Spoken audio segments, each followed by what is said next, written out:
Wawasan Nusantara. Pengertian wawasan Nusantara.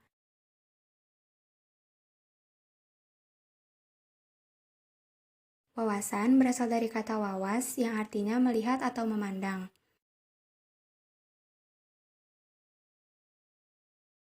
Dan Nusantara sendiri itu sebutan untuk seluruh wilayah kepulauan Indonesia. Nah, menurut Profesor Wan Usman, wawasan Nusantara adalah cara pandang bangsa Indonesia mengenal diri dan tanah airnya sebagai negara kepulauan dengan semua aspek kehidupan yang beragam. Hakikat wawasan Nusantara. Keutamaan Nusantara adalah cara pandang yang selalu utuh menyeluruh dalam lingkup Nusantara demi kepentingan nasional. 1. Kepentingan yang sama. 2. Keadilan.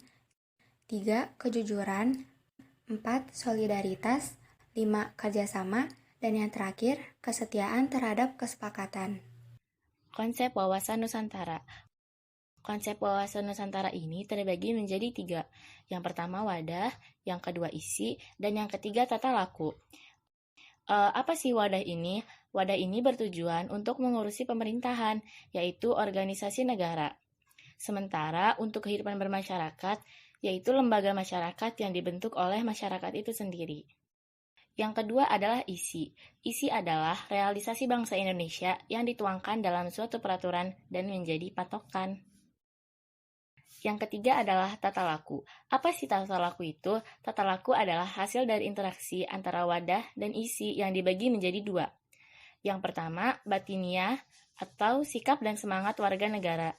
Yang kedua adalah lahiriah atau tingkah laku warga Indonesia. Kedudukan, fungsi, dan tujuan wawasan Nusantara. Kedudukan wawasan Nusantara. Nah, kedudukannya ini ada 2. Yang pertama, wawasan Nusantara sebagai wawasan nasional bangsa. Dan yang kedua, wawasan Nusantara dalam paradigma nasional. Fungsi wawasan Nusantara. Fungsinya ini sebagai pedoman, motivasi, dorongan, dan rambu-rambu dalam menentukan kebijakan, keputusan, tindakan, dan perbuatan bagi penyelenggara negara. Tujuan wawasan Nusantara.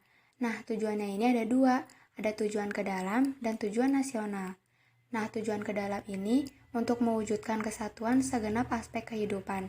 Dan tujuan nasionalnya itu tertera di pembukaan UUD 1945. Aspek Trigata.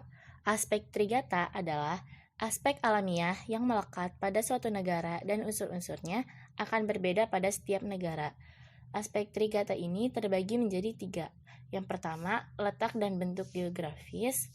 Yang kedua, keadaan dan kemampuan penduduk. Yang ketiga adalah keadaan dan kekayaan alam. Apa itu yang dimaksud dengan letak dan bentuk geografis? Maksudnya adalah Indonesia adalah negara kepulauan atau archipelago state. Yang kedua, keadaan dan kemampuan penduduk. Ini terbagi menjadi 3. Yang pertama, faktor-faktor yang mempengaruhi jumlah penduduk. Yang kedua, faktor-faktor yang mempengaruhi komposisi penduduk. Yang 3, faktor-faktor yang mempengaruhi distribusi penduduk. Yang terakhir adalah keadaan dan kekayaan alam. Contohnya, flora, fauna, dan tambang. Yang kemudian, sumber daya alam yang dapat diperbaharui dan tidak dapat diperbaharui. Sedangkan yang terakhir adalah kekayaan alam di atmosfer permukaan bumi dan di dalam bumi. Aspek Pancagatra. Nah, ini tuh aspek kehidupan nasional yang menyangkut kehidupan manusia dalam bermasyarakat dan bernegara dengan ikatan, aturan, dan norma yang berlaku. Nah, aspek Pancagatra ini ada 5. Yang pertama, ideologi, kedua politik, ketiga ekonomi, keempat sosial budaya, dan yang terakhir ada pertahanan dan keamanan. Audio Jungle.